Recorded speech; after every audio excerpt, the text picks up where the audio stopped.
Polícia se surpreende ao abordar um caminhão com uma carga de geladeiras. Era disfarce. No meio, o caminhoneiro levava 2 toneladas de maconha para Brasília. E a ousadia de 2 homens presos por estelionato que ainda tentam subornar o delegado para se livrarem da prisão. Ainda é grave o estado de saúde do cantor sertanejo Cauã, da dupla Kleber e Cauã. Ele está na UTI com 70% do pulmão comprometido. Pirenópolis recebe bem mais turistas do que o previsto e a prefeitura diz que vai reforçar a fiscalização para o próximo fim de semana. Hoje é segunda-feira, dia 17 de agosto. Vem com a gente, o Jornal Anhanguera já está no ar.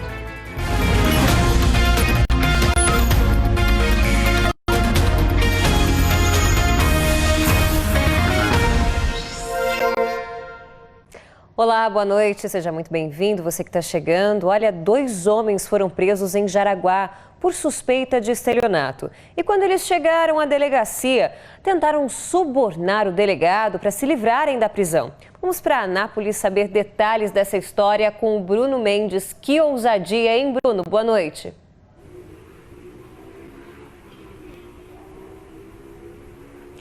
Uma boa noite para você, Thaís, para todo mundo que nos acompanha em todo o estado. Que ousadia, viu? Esses 2 homens são do estado do Ceará, estavam morando no Distrito Federal e resolveram aprontar em Jaraguá.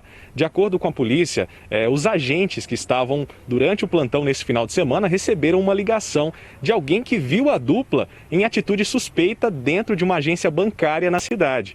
Os policiais então foram ao local e prenderam os 2 homens. Eles estavam com vários cartões bancários em nome de outras pessoas. Essa dupla então foi levada para a delegacia e aí começa essa história inusitada. Eles fizeram questão de falar diretamente, pessoalmente com o delegado.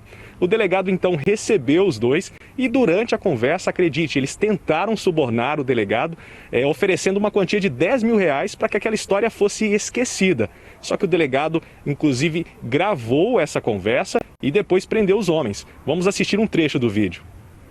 Se tivesse como a gente resolver e ajeitar, se a gente pudesse ajeitar alguma coisa para o senhor, entendeu? Para coisa. Com dinheiro, assim. Uma comparação, se advogado, não sei se fosse o caso de aplicar uma fiança, talvez fosse uma despesa de uns 10 mil, talvez, né? Eles estão presos em flagrante, não é corrupção ativa.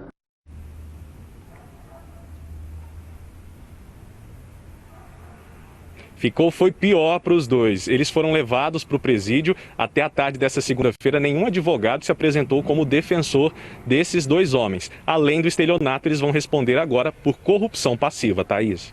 Se deram mal, hein, Bruno? Obrigada pelas suas informações. Boa noite para você. E agora a gente vai conversar com a Aline Braga, de Catalão, porque por lá um policial militar foi preso por suspeita de participar de uma organização criminosa e também por tortura. É isso mesmo, Aline? Boa noite, bem-vinda. Oi, obrigada, Thaís. Isso é verdade, viu? Boa noite para você e para todo mundo que está acompanhando a gente. Esse policial trabalha em Goiânia, ele tem 42 anos e estava de folga. Ele e outros 2 policiais de Brasília, que são aposentados, eles vieram até Ipameri para reaver uma carga que tinha sido roubada lá no Distrito Federal.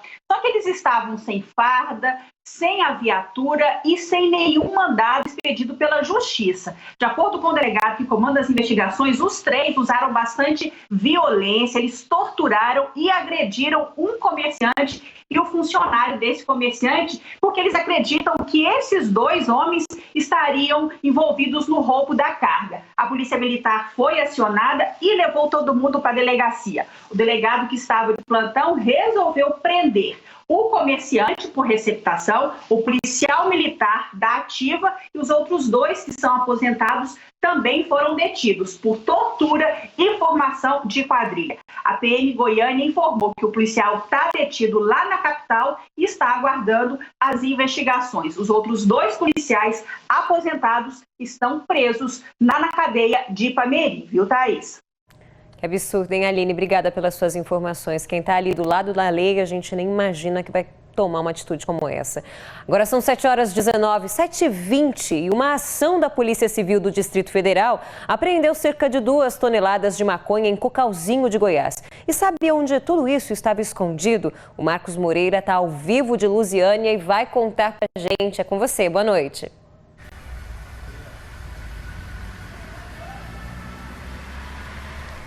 Oi, Thaís, boa noite para você, boa noite a todos que nos assistem. Pois é, Thaís, sabe onde estava essa droga? Escondida dentro de geladeiras velhas, geladeiras usadas, viu? E essas geladeiras estavam sendo transportadas aí na carroceria de um caminhão que trafegava na BR-414, ali no perímetro urbano do município de Cocalzinho de Goiás, cidade que fica mais ou menos 130 quilômetros da capital Goiânia.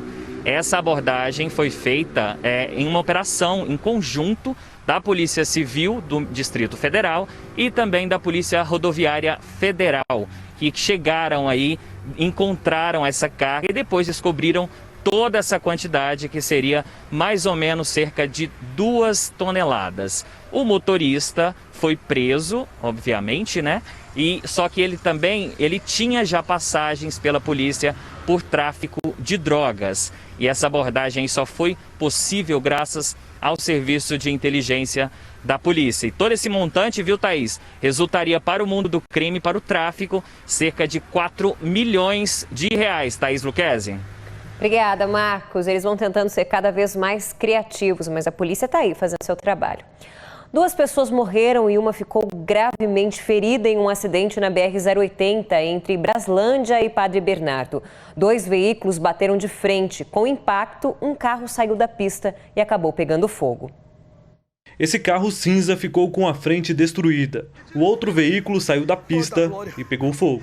O carro pegando fogo, cheio de gente lá dentro, meu Deus. O acidente aconteceu no início da tarde desta segunda-feira na BR-080, trecho que liga a cidade de Padre Bernardo ao Distrito Federal. Segundo a Polícia Militar Rodoviária, os 2 carros bateram de frente. O condutor do Fiat Uno, que está aqui sobre a pista, foi socorrido ao hospital, mas veio a óbito. Neste veículo verde estava um casal de idosos. Este policial militar, que estava de folga, ajudou no socorro às vítimas. De imediato desci do carro correndo, vi uma senhora que estava totalmente queimada, tirei ela de dentro do veículo, toda queimada. Tentamos fazer a retirada do seu esposo, que estava do lado, que era o condutor da Paraty, porém estava preso às ferragens. O motorista morreu no local. No carro cinza estava um soldado do Exército Brasileiro. As vítimas são todas moradoras de Padre Bernardo. A Polícia Militar Rodoviária não soube dizer as causas do acidente. Uma equipe da Polícia Técnico-Científica aqui de Lusiânia esteve no local para identificar as causas da batida. O laudo deve ficar pronto em 10 dias. A mulher que foi socorrida do carro em chamas foi levada a um hospital em Brasília. Não conseguimos o estado de saúde dela. E 2 acidentes hoje cedo provocaram congestionamentos na BR-153, perto de Porangatu, no norte goiano. O primeiro acidente foi sobre a ponte do rio Canabrava e envolveu 2 caminhões e um carro de passeio. Um caminhoneiro morreu e o outro ficou gravemente ferido. O motorista do carro teve ferimentos leves. Segundo a Polícia Rodoviária Federal, ele não tinha habilitação. Cerca de 5 quilômetros adiante, um outro caminhão tombou. Os 2 acidentes deixaram a pista bem congestionada até o início da tarde. E a gente te conta agora que Anápolis continua enfrentando uma aceleração da Covid-19. Hoje, a cidade registra mais de 6.000 casos. O reflexo desse avanço é sentido na rede pública de saúde, que tem visto os números de internações aumentarem. No hospital de campanha de Anápolis, entra e sai de viaturas. Com mais gente precisando de leitos, a taxa de ocupação nas unidades públicas está subindo. Atualmente, gira em torno dos 60%.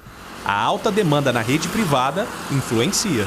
O setor privado, ele realmente está realizando diariamente muitos atendimentos e muitas internações. Então, existe sim uma sobrecarga de atendimento na rede privada e que isso vai, consequentemente, ter um reflexo no serviço público também. Conforme última atualização no sistema da Prefeitura, 92 pessoas estão internadas e mais de 2.000 continuam doentes, sem poder sair de casa.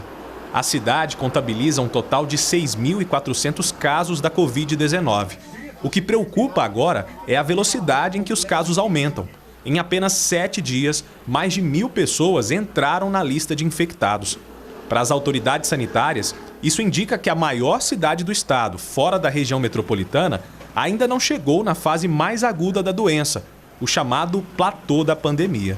Nesse momento nós estamos em fase acelerada de transmissão e os meios que a gente tem de reduzir o potencial de transmissão, higienização das mãos, utilização de máscara, são as principais ferramentas que nós temos para equalizar, para equacionar aí esse modo acelerado de transmissão. Para entender a dinâmica de contaminação, agentes de saúde voltaram às ruas e começaram um novo inquérito sorológico.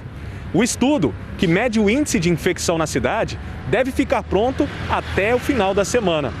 Outra estratégia é a testagem em massa, que foi prometida para começar nessa segunda-feira, mas acabou adiada. Iniciamos sim hoje o treinamento.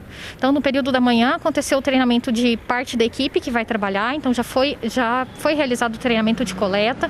Agora à tarde está acontecendo o treinamento sobre sistemas e sobre o fluxo, para que provavelmente aí na quarta-feira já se inicie todo esse processo.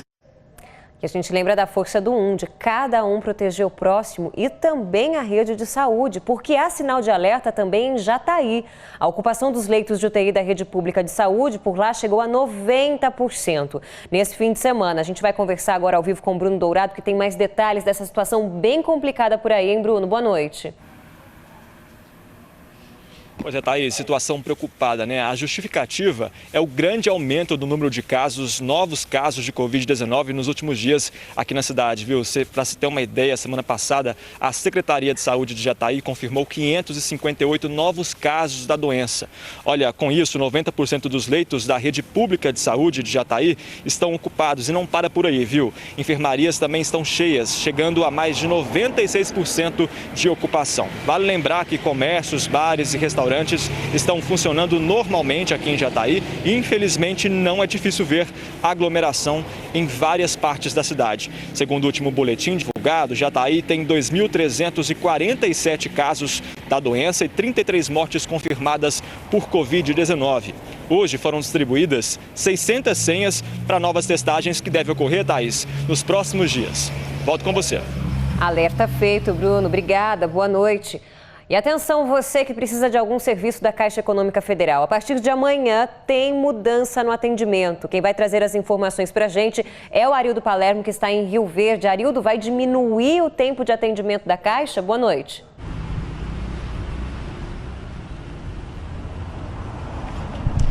Oi, Thaís. Boa noite a você, a todos que nos acompanham. Exatamente. A partir de amanhã, a Caixa passa a atender 1 hora a menos. As agências atendem aí 1 hora a menos. O horário de atendimento, que era das 8 da manhã até as 2 da tarde, passa agora para as 8 da manhã até a 1 da tarde. Olha só, a partir de amanhã também começa o pagamento em espécie de parcela do auxílio emergencial para os beneficiários do Bolsa Família, que tem o NIS, o número de inscrição social com o final 1, com o final número 1. Então essas pessoas, a partir de amanhã, vão receber também mais uma parcela do auxílio emergencial.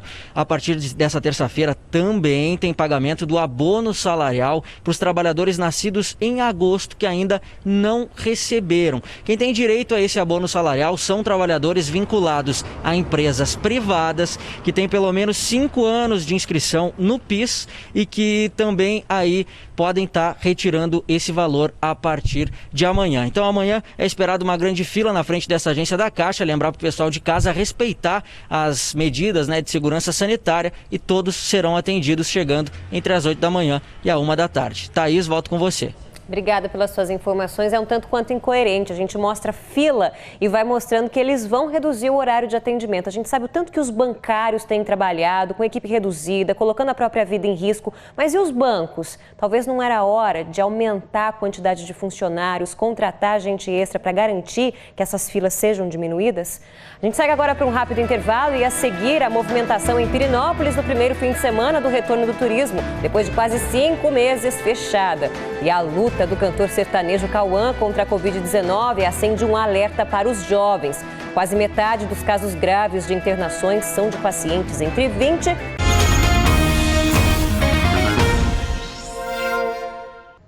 e 7h31. Em Itumbiara, 6 pessoas foram presas por associação criminosa. Segundo a Polícia Civil, o grupo foi responsável por vários roubos na região. Quem tem os detalhes pra gente, direto do sul do estado, é o Jonathan Moreira. Jonathan, boa noite.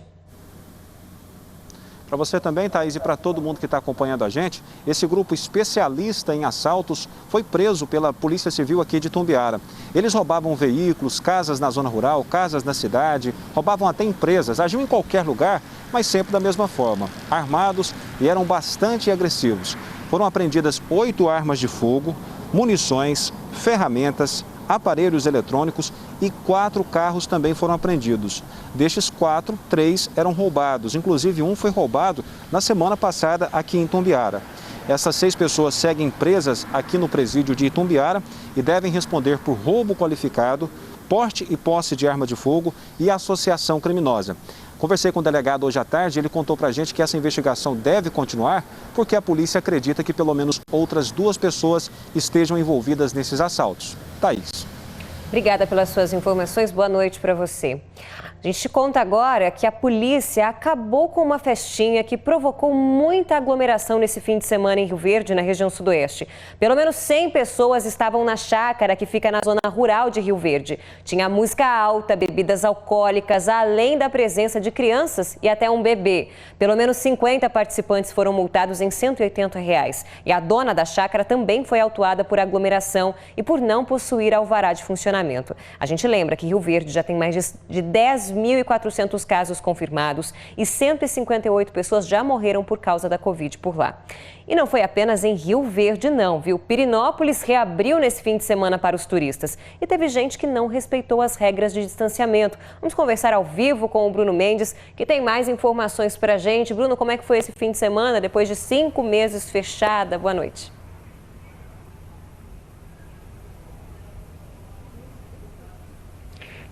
Pela primeira vez, hotéis e pousadas de Pirenópolis puderam receber visitantes, os turistas.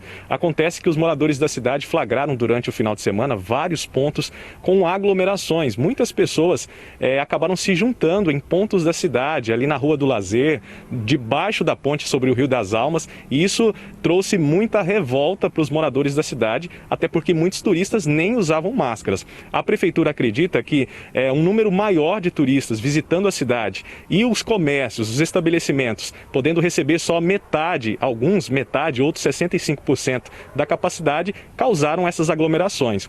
Vamos assistir um trecho do que disse a secretária municipal de saúde de Pirenópolis. E a demanda de pessoas que veio para a nossa cidade foi muito maior do que a quantia de estabelecimentos que a gente estava certificado, entre pousadas, restaurantes e bares. Então isso acarretou uma aglomeração nas ruas, no rio. Para o próximo final de semana, nós vamos estar tendo uma fiscalização mais em quantitativo maior, a Polícia Militar vai estar dando apoio e a gente pede que as pessoas que venham se certifiquem que vão ter lugar de vir, façam suas reservas nos estabelecimentos, nas pousadas, nos atrativos e que se certifiquem que elas vão poder ser recebidas.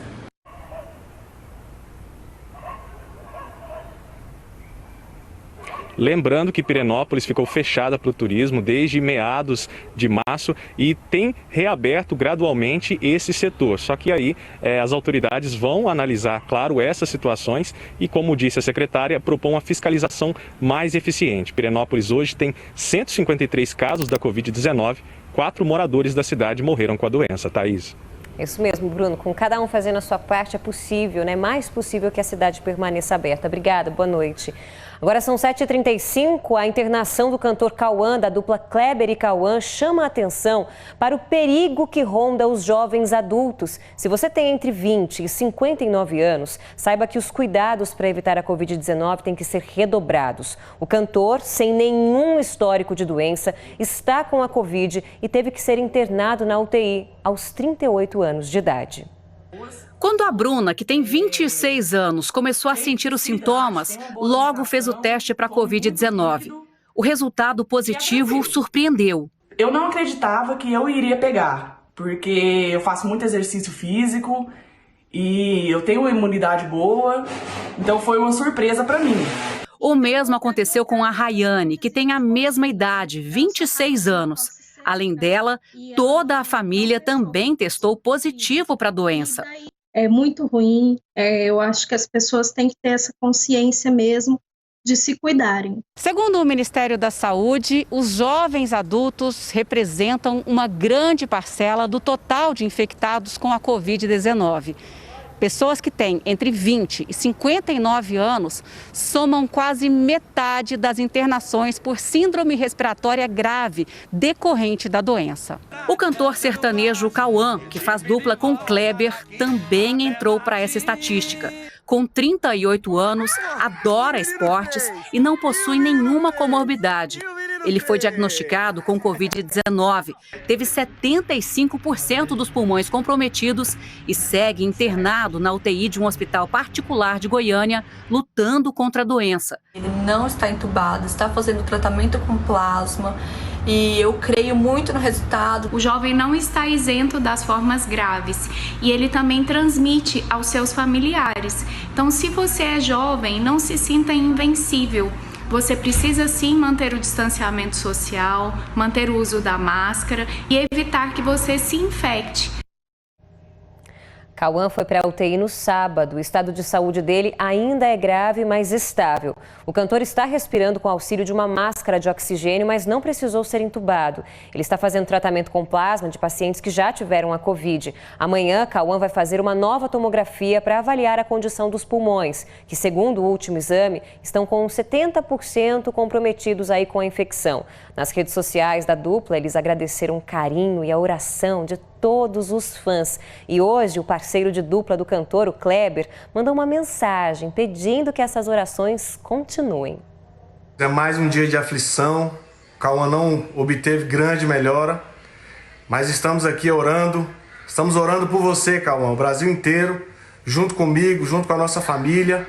E eu tenho certeza que em breve você vai se recuperar e a gente vai poder voltar a fazer nossos shows. Obrigado a todas as orações, o Brasil inteiro. Obrigado, vamos juntos nessa corrente. Força, Cauã. Muita força, meu irmão. Todos na torcida. E a ponte Afonso Pena, que faz a divisa de Goiás e Minas Gerais, está fechada para veículos. O Instituto do Patrimônio Histórico e Artístico Nacional, o IPHAN, determinou o fechamento depois de uma vistoria que encontrou vários problemas na estrutura, que tem mais de 100 anos. O fechamento da ponte pegou muitos motoristas de surpresa. E era Araporã fazer um serviço, vou ter que voltar. Não sabia. Eu trabalho em Araporã, moro aqui. A ponte Afonso Pena foi fechada após uma vistoria de técnicos do Instituto do Patrimônio Histórico e Artístico Nacional, o IPHAN. O laudo apontou que a estrutura centenária corre risco de colapso caso seja mantido o fluxo de veículos. O laudo identificou parafusos soltos e peças danificadas, mas o mais preocupante são os cabos de sustentação, que estão sem tração, bambos. Com isso, os cabos que estão em bom estado acabam ficando sobrecarregados e também podem se romper, inclusive fazendo a ponte cair. A gente consultou a Defesa Civil em Goiânia, que é responsável pela Defesa Civil Estadual, e eles nos orientaram para passar toda essa documentação aos responsáveis legais. A Prefeitura de Araporã, em Minas Gerais, disse que é preciso um esforço conjunto com a Prefeitura de Itumbiara e recursos federais para a restauração, mas que ainda não há uma previsão para o início dos trabalhos. Nem o Corpo Técnico de Engenharia do município de Araporã, nem o Corpo Técnico de Engenharia do município de Itumbiara têm condições para fazer tal projeto. Assim foi solicitado ao IPHAN e também nós entramos em contato com a Universidade Federal de Uberlândia para que possa nos auxiliar através do seu departamento de Engenharia e de Artes. A ponte Afonso Pena foi inaugurada em 1912 e tem 240 metros de comprimento. O cartão postal sobre o Rio Paranaíba é tombado como patrimônio histórico-cultural. Em nota, o IPHAN informou que constatou sérios problemas estruturais na ponte numa vistoria em abril deste ano e encaminhou um relatório às prefeituras para as manutenções. Também recomendou que o tráfego fosse interrompido. A Prefeitura de Araporã, em Minas Gerais, ainda não deu prazo de quando os trabalhos de reparo vão começar. A Prefeitura de Itumbiara não falou sobre o caso. E agora a gente já mostrou para vocês aqui no Jornal Anhanguera vários casos de animais atropelados em rodovias que cortam o nosso estado. E nessa época do ano, por causa do escoamento da safra de grãos, a situação fica ainda pior. O Parque Nacional das Emas é a maior reserva de cerrado preservada da América Latina. Um verdadeiro berçário a céu aberto para centenas de espécies da flora e fauna brasileira. Aves e animais silvestres circulam livremente pela área de 132 mil hectares. Como a reserva também é cercada de fazendas, é comum os animais saírem do parque para buscar comida nas lavouras. Foi o que aconteceu com essa lobo-guará aí. O animal foi atropelado na GO 341, que corta o parque, e se recupera em uma clínica credenciada ao IBAMA. Já existe um projeto para a criação de um corredor ecológico na GO 341, que corta o Parque Nacional das Emas. A ideia é construir uma espécie de passarela na pista, ligando as nascentes do rio Araguaia ao Parque das Emas, justamente porque ali já tinha um corredor natural. Para gravar essa reportagem, percorremos um trecho da BR-364 entre Jataí e Mineiros. Em menos de 10 minutos de viagem, encontramos um filhote de tamanduá morto. 2 quilômetros depois, um tatu, já em estado de decomposição. Já vi também pessoas que, ao invés de andar mais tranquila, viu um animal passando, viu que dava para ir e acabou atropelando. Segundo a Delegacia Especializada contra Crimes Ambientais, o registro de animais silvestres atropelados nas estradas que cortam o sudoeste goiano cresce durante o escoamento de grãos. Proteger os animais silvestres é dever de todos. E a gente sabe também que as queimadas colaboram e muito para isso. Por isso, já que se você sabe que tem muito animal na pista, você vai pegar a estrada com muito cuidado. E agora a gente vai contar para você que um cavalo foi atropelado hoje pela manhã no cruzamento da Rua Senador Jaime com a Perimetral, em Campinas, aqui na capital.